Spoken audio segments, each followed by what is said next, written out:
Hello, hi. It's been a long time since I've done a Facebook Live, so I'm excited to come on today and talk to you about one of the topic that I'm very familiar with, and that is bloating, something that I've suffered from for a very long time and that so many of my clients struggle with.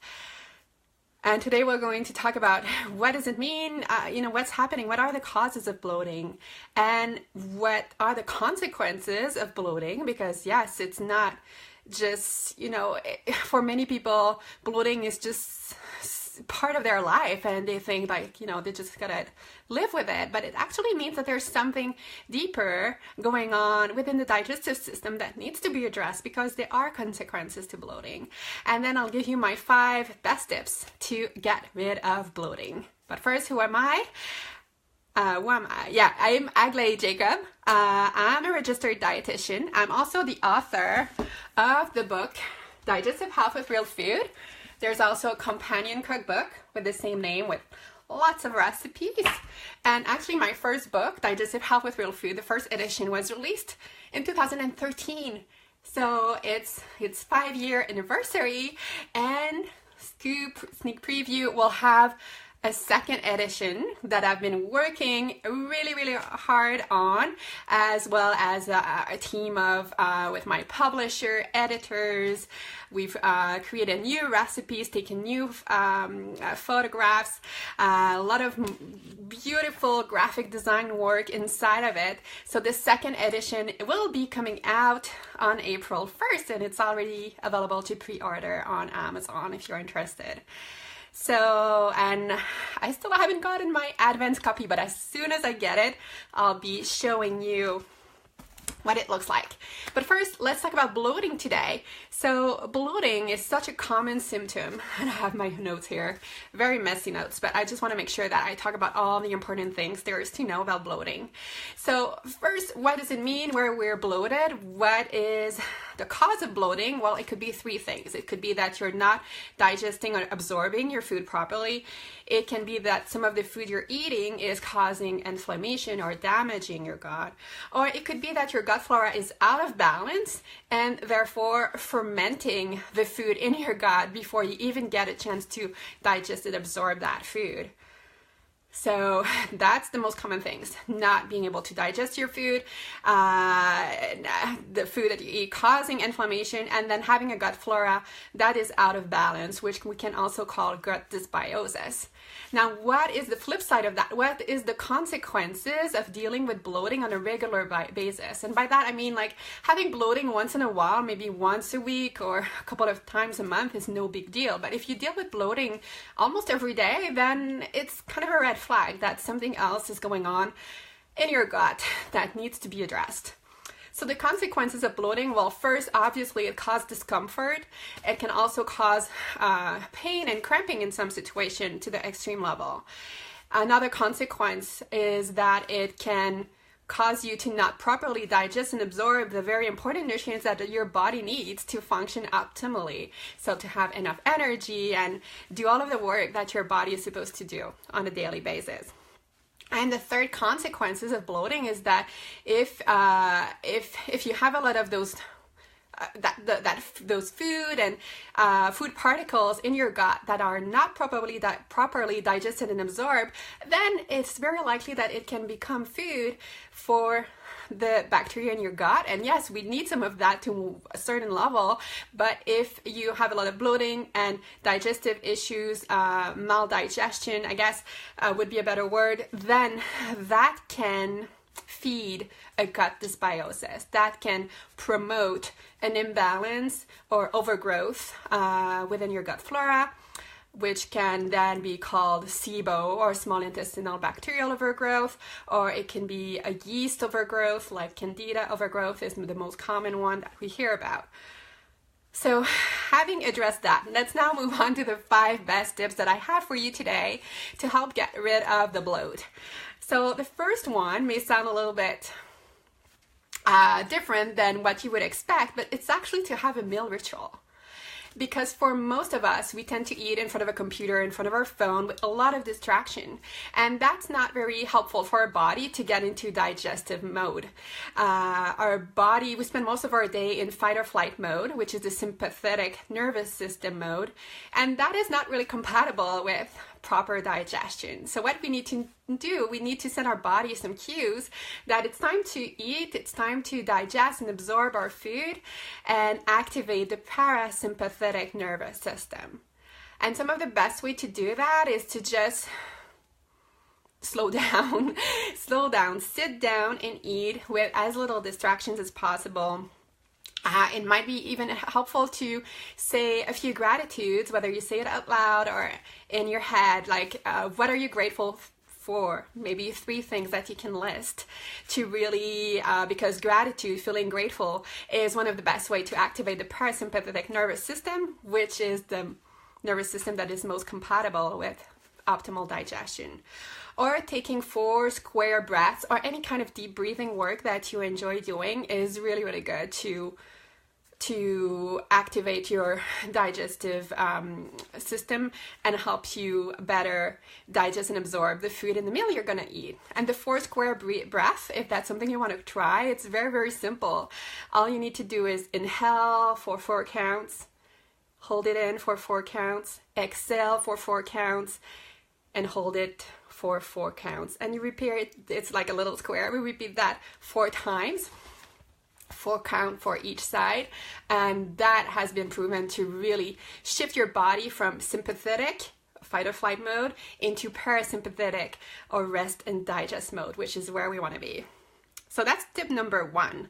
And yeah, making sure you have a space that is quiet to eat. And I've already mentioned, like, away from your phone, computer is definitely helpful so that your body really have a chance to realize that it's time to eat and it's time to digest and absorb the food.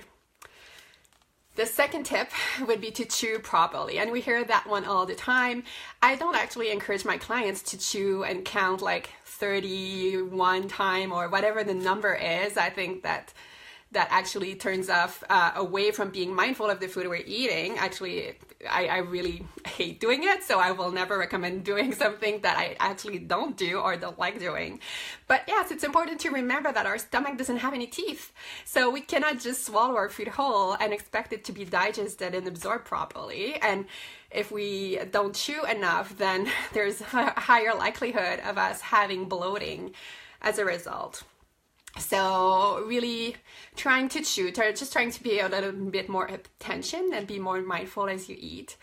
And a lot of people also eat food that don't need chewing. And what I mean by that is that eating a lot of processed food that are actually kind of pre-digested by the food industry. If we think of all of these processed food that comes in a box, in a package, all of that, those foods, not only do they not require a lot of chewing, but they also contain a lot of processed ingredients that are not the best for our body. As you probably know, all of the sugar, vegetable oil, all of these processed ingredients, even soy and gluten and sugar and all of these things that don't work very well for our gut. Of course, there are people that may be able to handle those food and ingredients, but for the most part, choosing food that do require chewing, so those are food that are more whole, real food, and chewing those foods properly is another good way to reduce bloating.